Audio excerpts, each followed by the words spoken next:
Welcome back to Morgan's video blog, Morgan's online blog in video format. Today I'm here to talk about Morgan's Balticon 55. The past week was Balticon 55, my 7th Balticon as both an adult and a writer, and my 2nd as both panelist and staff. So let's talk about how it went. What did Morgan do at Balticon 55? First, I was a panelist for 3 panels, 2 on writing with professionals, and 1 with my voice acting group, plus 2 virtual tours. I was a Zoom host for 4 panels, making sure the panelists were up and running and keeping track of the time while monitoring the chat. I was the social media director with a staff of 2. I had a staff this year, one of whom is an Instagram expert I stole from registration because the con was free and there was no registration. And the other who was an artist in the process of joining the parent club, the Baltimore Science Fiction Society, otherwise known as BISFIS. I didn't choose the pronunciation, I just rolled with it. Plus, I attended 3 additional panels or presentations. So, first up, let's talk about paneling in front of the camera. Last year was supposed to be a big year for me. While I'd been on 1 panel before, I had an array of conventions that had accepted my panel application. And then they were all canceled or turned virtual. I'm looking forward to, but also very nervous about in-person panels in the future. As a video blogger, I've become accustomed to talking about writing and having hosted my live stream write-ins since August and participated in others before then. I've adapted to the world of live streaming in front of a live studio audience. Both of these things helped me feel more comfortable on the panel, voicing my opinions, and optimizing my lighting for video conferencing. So let's talk about my writing panels. I feel I can call myself an established blogger or vlogger, but I know I'm far from being a professional, unless you'd like to pay me for all this content I create. So being on a pair of writing panels was intimidated. I am familiar with most of the panelists, having attended 30 plus hours of programming for each of the 5 years before I started staffing. And last year, I helped train most of the panelists that were there this year. But my co-panelists are published authors or well-established and well-respected literary agents. And I'm just here sharing my notes and lessons learned. So, as you know, I can talk. I can talk a lot. And I really hope I didn't overstep my level of expertise and crowd out speaking time for those who are actually pros. I also know I have the worst poker face in all of creation, and it's quite evident when I want to speak up or have an idea to share. On virtual panels, if you have a thought or remember a reference, it's quite easy to Google and then share. I'm worried about looking at my phone to search resources once conventions return to in-person. So, let's talk about my virtual tours. Every virtual convention is different and uses different technologies. So I petitioned and hosted a pair of virtual tours. However, I've got a short list of lessons learned. Number 1, I was busy and or distracted and barely got them on the schedule days before the convention started. Secondly, I did not coordinate with the con suite where I was hosting in an unscheduled breakout room, so we had to sort that out at go time. Thirdly, I did not widely advertise them, so they were very lightly attended. Fourth, I shared the Zoom link directly on Twitter. Because our con suite didn't require registration, we got Zoom bombed with 3 different bots showing pornography in under 2 minutes, i.e. the amount of time it took me to realize what had happened and remove the link. And 5, when they removed the Zoom bombers, I got booted as well, and it took me 10 minutes to get into the panel I was hosting. A new account didn't get me in, Removing my name from the ban list would have required them restarting the Zoom session to let me in. A different browser didn't get me in. An incognito window didn't get me in. Finally, I made it back into the session by opening Zoom in a browser itself rather than through the app. So, lessons learned. On the Discord server, my fellow staffers added a badge of shame just for me as social media director of all people. I should have known better. So, a little about the platforms themselves. Discord is a very busy, predominantly chat server that can be overwhelming at first, but is good for the person who doesn't want to miss anything. Great for staff coordination and that sort of thing. Vendors and after panel discussion was there, as well as social space. Zoom is the video conferencing system one can set up to prevent Zoom bombers and easily monitor discussion. And you can have it in webinar, presentation format, or open meetings with breakout rooms, which is what our con suite was. For those who don't know, a con suite is basically just the here be snacks and sofas and hangout space for anybody attending the convention.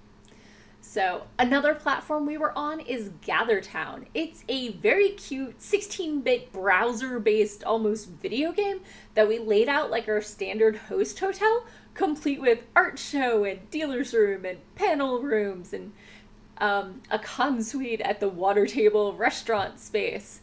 Arrow key navigation, you hit X to interact with nearby objects, and when you have your video and audio enabled, as your avatar gets close to somebody, you start hearing them and seeing them. And it's free for groups up to 25. Mobile support, not quite there yet, but there is a video tour if you want to see what the space looks like. And the final space we had our convention was Second Life. Second Life involves installing the program, heavy graphics, and a very clunky menu system for everything, because everything is customizable.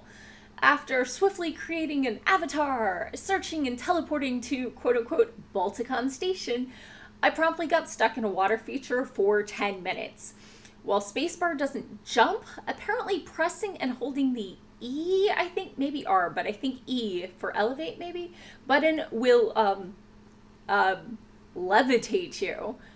So I realized maybe I wasn't the best person and delegated the Second Life tour to the organizer who'd set up the lovely 3D art show on Second Life. But if you don't want to delve into Second Life yourself, you can do what I do and just watch the video tour on YouTube. And the final set of panels I was on was Anansi Storytime Mad Lib Scripts. It is always fun to hang out with my Anansi Storytime, Anansi like the spider. We had tons of fun getting Mad Lib suggestions from the audience, regenerating our scripts, and reading them out for the audience. Not all of the suggestions were kid-friendly, but it wasn't as R-rated as I feared, clearly due to audience cooperation. So, outside of panels I was on, behind the camera, I was also a Zoom host. I had one practice panel the night before the convention, but seeing as how I've been the trainer for literally dozens of Zoom hosts myself in the past year, it was mostly a refresher and a walkthrough of the details expected for this convention. I trained for this con last year, so they hadn't changed too much and they knew my capabilities.